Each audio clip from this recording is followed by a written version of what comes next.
Marcus Webb checked his reflection in the elevator doors for the third time.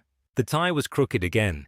He'd been fighting it since 6 in the morning, since before he'd dropped Lily at school, since before he'd ironed his shirt on the kitchen counter because the ironing board had broken 2 weeks ago, and replacing it ranked somewhere below the electricity bill and Lily's ballet shoes on the priority list.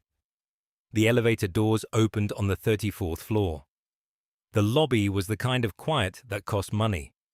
Cream marble floors, a receptionist who looked like she'd been hired alongside the furniture, a logo on the wall behind her that probably cost more than Marcus had made in a year at his last job. His last job. The words still sat in his chest like something swallowed wrong. "Marcus Webb," he told the receptionist. "I have a 9 o'clock with—" "Ms. Harmon's 9 o'clock," she confirmed, already reaching for her phone. "I'll let her assistant know you've arrived. Please have a seat." He sat. He straightened his tie. It went crooked again. He thought about Lily that morning, standing in the kitchen doorway in her school uniform, watching him struggle with the knot. She was 7 years old and already possessed her mother's particular brand of quiet observation, the kind that saw everything and said nothing until the precise right moment. "Daddy, you look nervous," she said. "I look professional," he'd corrected.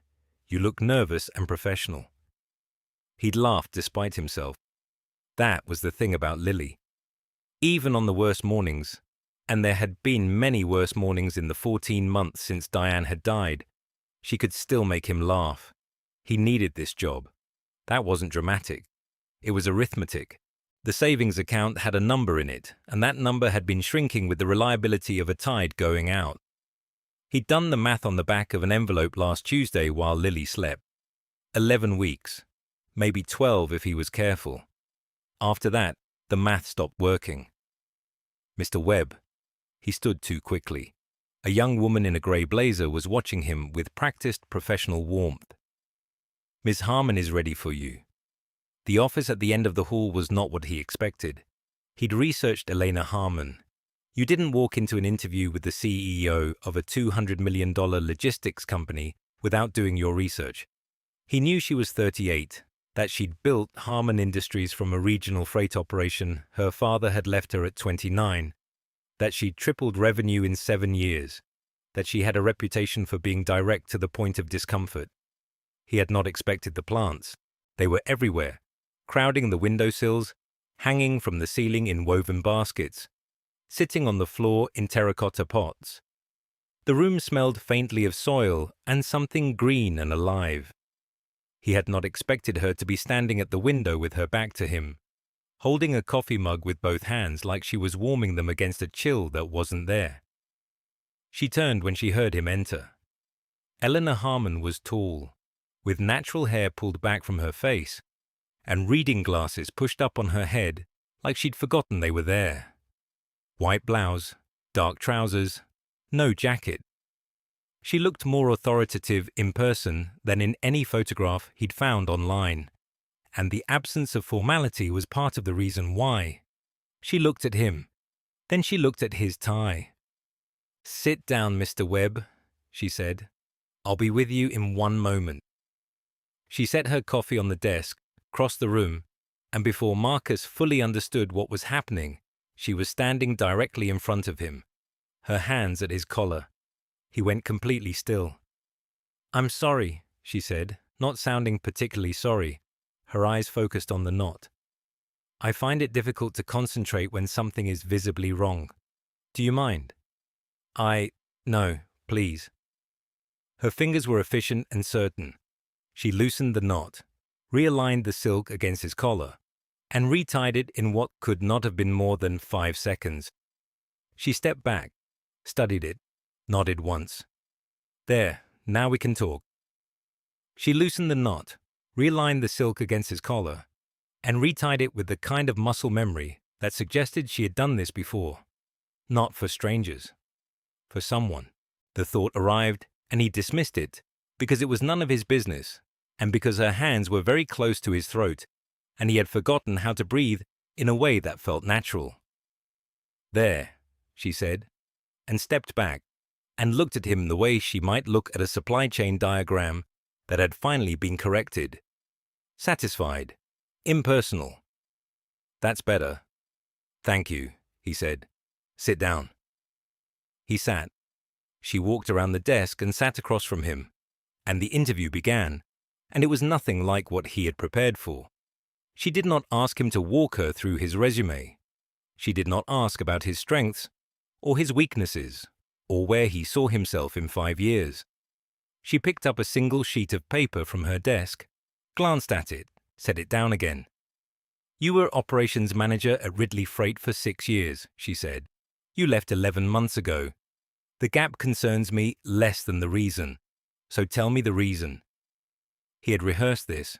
He had a version that was professional and clean and true enough. He opened his mouth to deliver it. What came out instead was closer to the bone. My wife died, he said. 14 months ago. I tried to keep working. I couldn't. I have a daughter. She needed me present, not just physically in the building, so I left, and I took care of her, and now I need to work again. The room was quiet. One of the plants near the window shifted slightly in the air from a vent he couldn't see.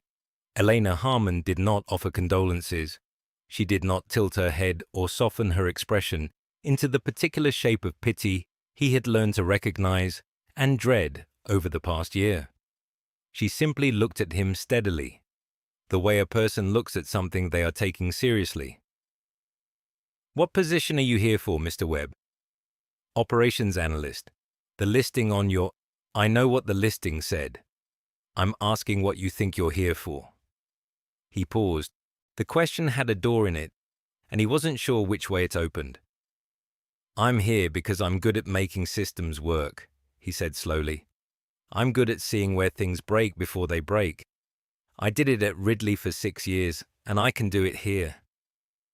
You're overqualified for the analyst position. I know. And you applied anyway. I need the job. She leaned back in her chair. The reading glasses on her head caught the light. I don't hire people who need jobs, Mr. Webb. I hire people who solve problems. Needing a job makes you desperate, and desperate people cut corners and watch clocks and leave the moment something better comes along. He felt the interview collapsing. He felt 11 weeks pressing against the back of his skull. He thought about Lily's ballet shoes, the left one with the sole starting to separate, and the electricity bill, and the ironing board he couldn't replace. Elena Harmon leaned forward. But I also don't believe in wasting talent, she said. So I'm going to do something I don't normally do. She stood, came around the desk again, and extended her hand. He stood and took it. Her grip was firm and brief. Then she leaned in, close enough that he could smell her perfume, something warm and faintly woody beneath the green scent of the office.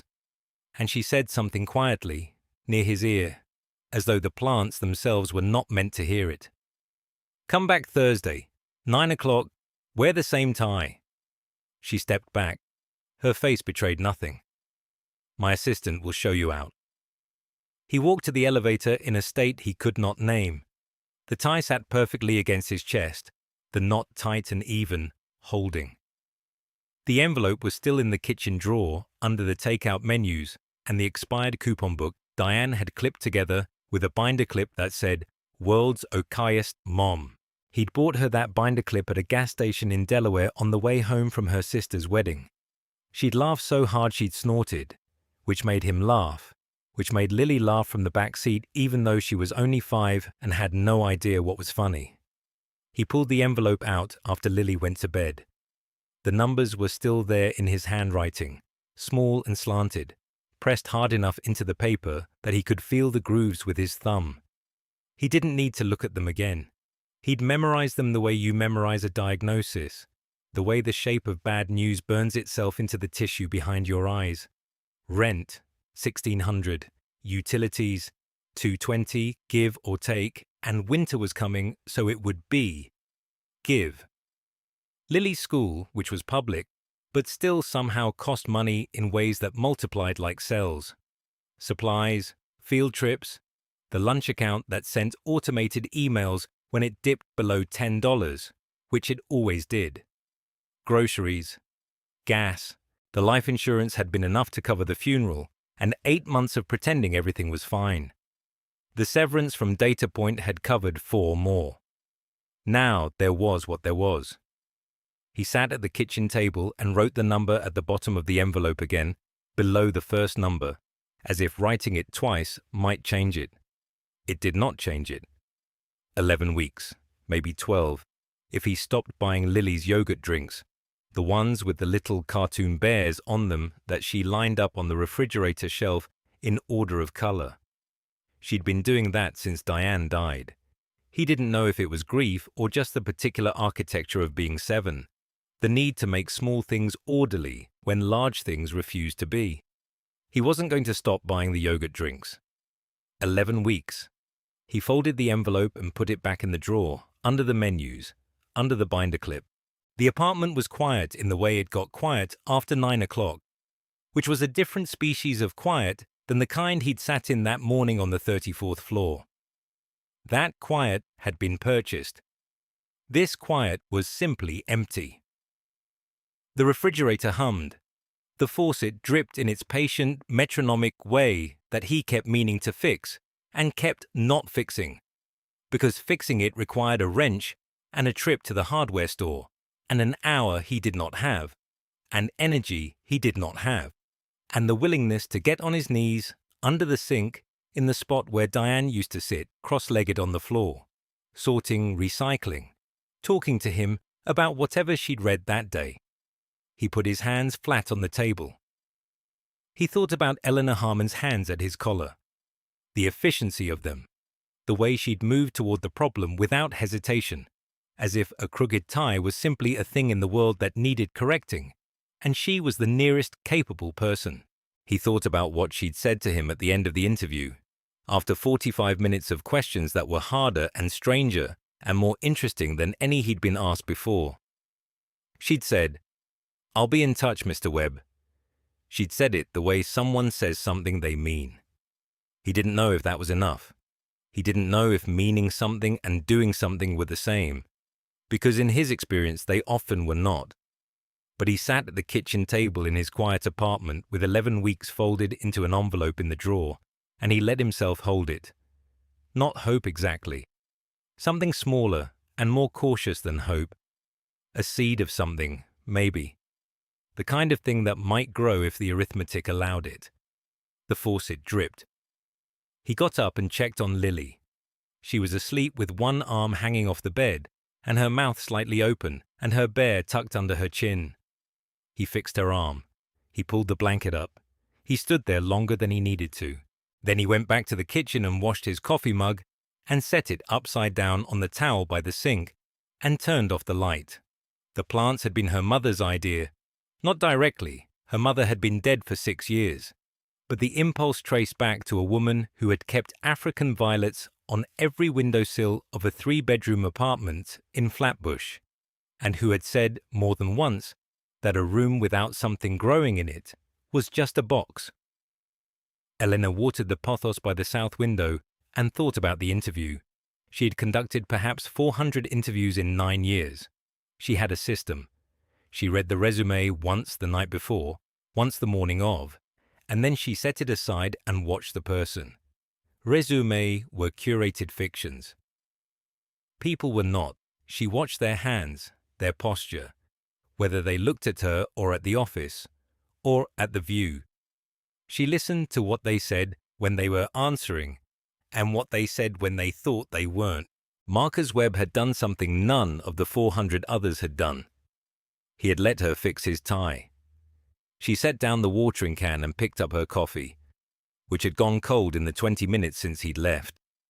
She drank it anyway. Cold coffee was still coffee.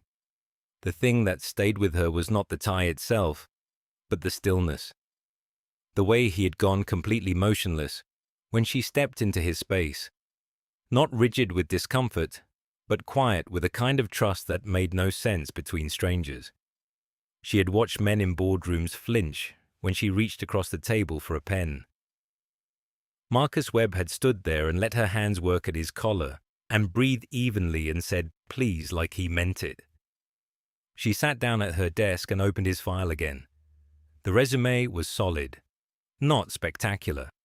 10 years in operations management. The last 5 at a mid-sized firm that had folded in the restructuring wave that spring.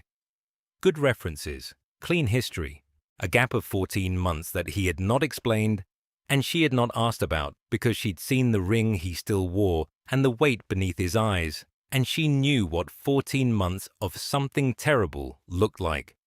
She knew because she had watched her father die across 11 months when she was 28, and she had worn that same weight for a long time afterward, and no one in any boardroom had ever once asked her about it.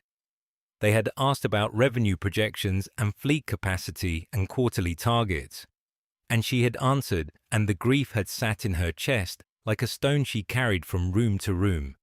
And eventually the stone had not gotten smaller, but she had gotten stronger, and that was not the same as healing, but it was something. She closed the file. The philodendron on the corner of her desk had a yellowing leaf. She pinched it off at the stem, rolled it between her fingers, dropped it in the wastebasket. Her mother would have told her she was overwatering. Her mother would have been right. The truth was she had already decided to hire him before the interview was half finished. She had known it somewhere around the 4-minute mark, when she'd asked him about a supply chain problem she'd been wrestling with for 2 quarters, and he had paused. Not the performative pause of someone organizing a rehearsed answer, but the genuine pause of someone actually thinking, and then laid out a solution that was better than the one her senior team had proposed. But that was not why she was still sitting here thinking about it. She was still sitting here because when she had leaned close to fix the knot, she had caught something. Not cologne. Something simpler. Laundry detergent and coffee, and, faintly, the powdery synthetic smell of a child's shampoo. It had made her hands falter for just a moment, a half second. She doubted he had noticed. She picked up her phone and called her assistant. "The 9 o'clock, she said. "Marcus Webb, send the offer."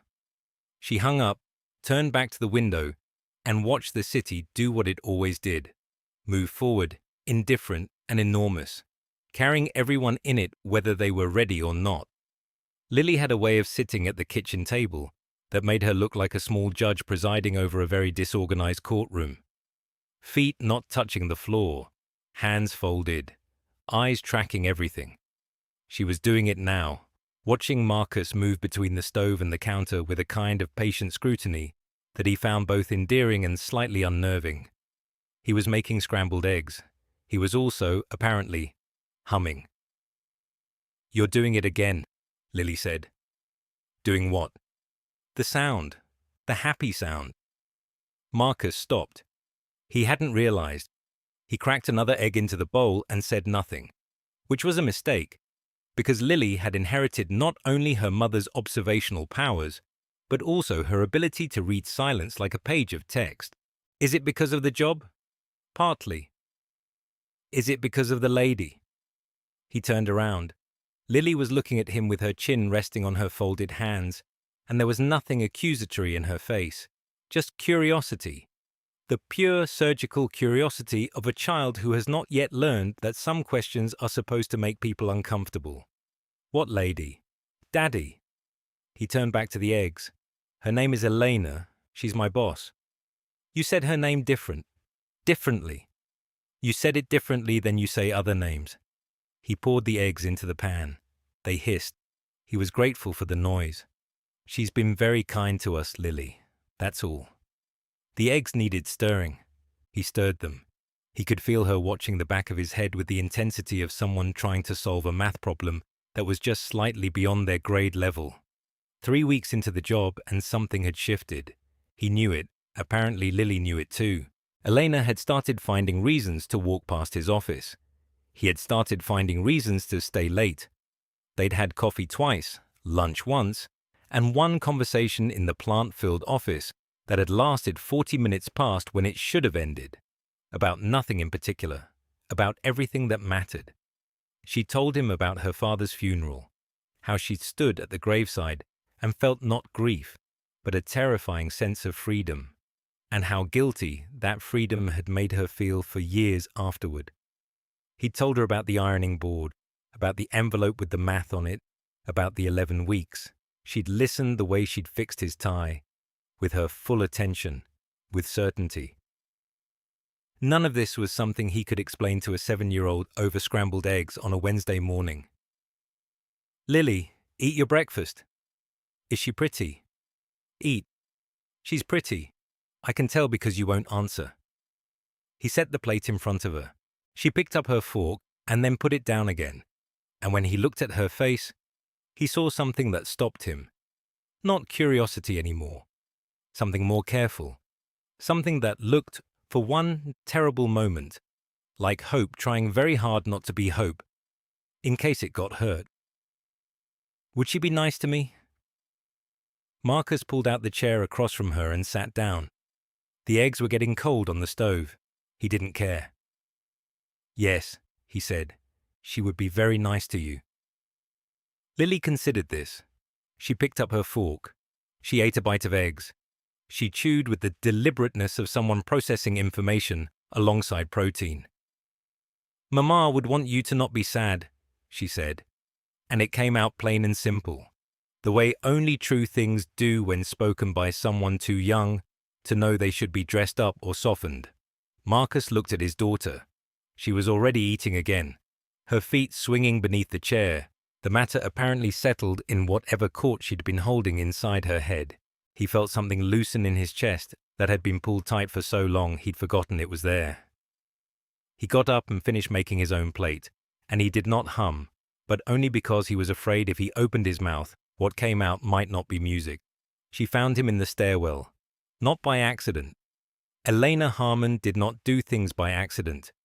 She had watched him leave the conference room after the second interview, had seen the way his jaw was set, the careful blankness he wore like a man who had practiced not showing things in front of people who were deciding his future. She had seen him turn left instead of right, away from the elevators, toward the fire exit, and she had waited exactly 90 seconds before following. He was sitting on the concrete steps between the 34th and 33rd floors, his elbows on his knees, his phone in his hands. He wasn't looking at it. He was just holding it, the way people hold things when they need something solid. She let the door close behind her. The sound echoed. He looked up. Whatever he'd been feeling rearranged itself instantly behind his eyes, and she watched it happen, watched the professional mask slide back into place, and she thought, "There. That is exactly why I came out here." "The panel liked you," she said. "The panel had concerns. The panel always has concerns. That's what panels are for." He almost smiled. Almost. "The gap in my employment history. Yes. I told them the truth. I know. I was there." He had told them. Not all of it. Not the way he'd told her that first morning when she'd fixed his tie, and something in the gesture had cracked open a door neither of them expected. But enough. That his wife had died. That he'd taken time. That the time had lasted longer than he'd planned because grief does not care about plans. Gerald from operations had written something on his notepad. Marcus had seen it. Elena had seen Marcus see it. She sat down on the step above him. The concrete was cold through her trousers, and she did not care. "When my father died," she said, "I didn't leave the house for 3 weeks. My mother brought me soup I didn't eat. I watched an entire season of a cooking show I can't remember the name of. I did not shower regularly. I tell you this so you understand that I am not someone who believes grief fits neatly into a line on a resume." He turned his phone over in his hands. Over and back. 11 weeks, he said quietly. She waited. "That's what I have. In savings. Maybe 12 if I'm careful. After that, I can't." He stopped, swallowed. "I'm not telling you this for sympathy. I want you to know that I'm not going to waste your time. If you give me this, I will work. I know how to work." "I know you do. I read your references. I read what you did at Callaway. The routing system you redesigned saved them $400,000 a year, and they didn't even give you credit in the quarterly report. He looked at her then, really looked. You found that? I told you, I do my research. Something shifted between them on that cold stairwell. Not the thing that had sparked when she straightened his tie, though that was there too, humming low and steady beneath everything. This was different. This was recognition. Two people who had learned to carry weight and had forgotten there was any other way to stand. His tie was crooked again. She noticed. Of course she noticed. She reached forward, and this time he watched her hands. And this time she was slower. Not because the knot required it, but because something in her wanted him to know that she was choosing to be here, on this cold step, in this echoing stairwell, doing this small, ordinary thing. She straightened the knot. She did not pull her hands away immediately. Come back upstairs, she said. I'm not done with you yet. He looked at her. The mask was gone. What was behind it was tired and afraid, and still, somehow, steady. Okay, he said. She stood. She offered her hand. He took it and she pulled him up, and for one breath they were standing close enough that she could smell his aftershave. Something simple, something chosen quickly that morning by a man with other things on his mind.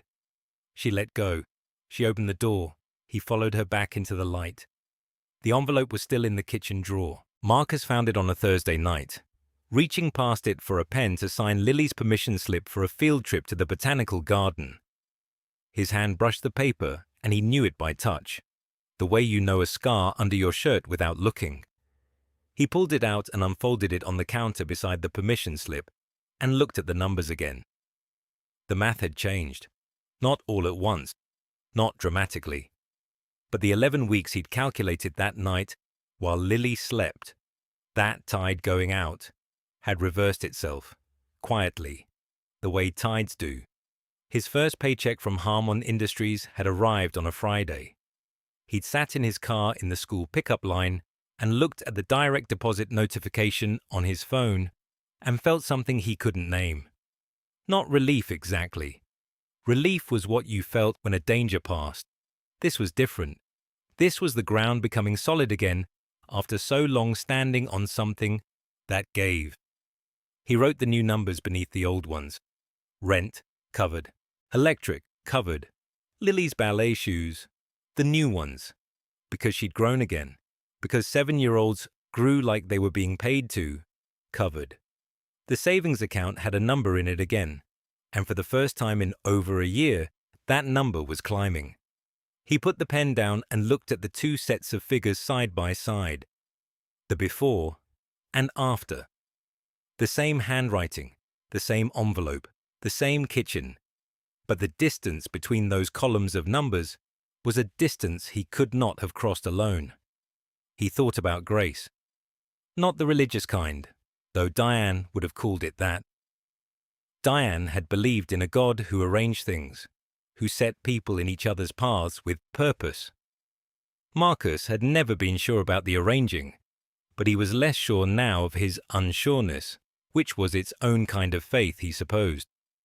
He thought about Elena's hands at his collar that first morning, the efficiency of it, the way she had seen something wrong and simply fixed it, without asking permission in any real sense, without making it smaller than it was, or larger.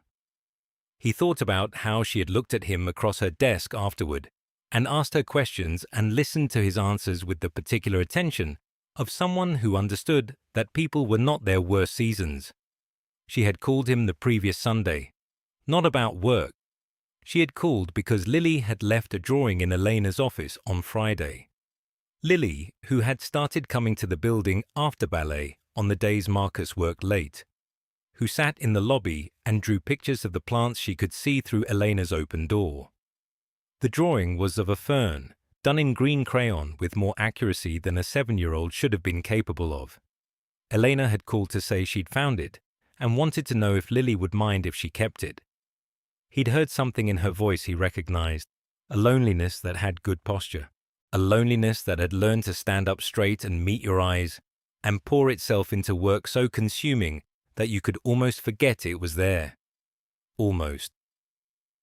He folded the envelope and put it back in the drawer. He signed the permission slip. He turned off the kitchen light and walked down the hall to Lily's room, where she was asleep with one arm hanging off the bed and her mouth slightly open and her hair in the braids he'd finally learned to do properly. After months of watching tutorials on his phone at midnight, after months of getting it wrong, he fixed her arm, pulled the blanket up, stood there. The math worked now. That was the simple thing, the way he would explain it if anyone asked. But standing in his daughter's doorway with the hall light behind him, Marcus understood that some arithmetic doesn't happen on envelopes. Some arithmetic happens in the space between people who show up for each other before they have a reason to and keep showing up after. He closed her door softly and went to bed. The letter came on a Tuesday, 11 weeks to the day from the morning he'd sat in that elevator checking his reflection in the doors.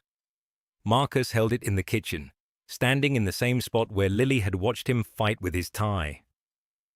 The envelope was heavy stock, cream-colored, the Harmon Industries logo embossed in the corner. He already knew what it said. Elena had called him personally 2 hours ago. Her voice carrying that particular directness he'd come to recognize not as coldness, but as a kind of respect. The refusal to dress up truth in unnecessary fabric. He opened it anyway. Read every word. Director of Operations, starting salary, benefits package, the language of a life restructured.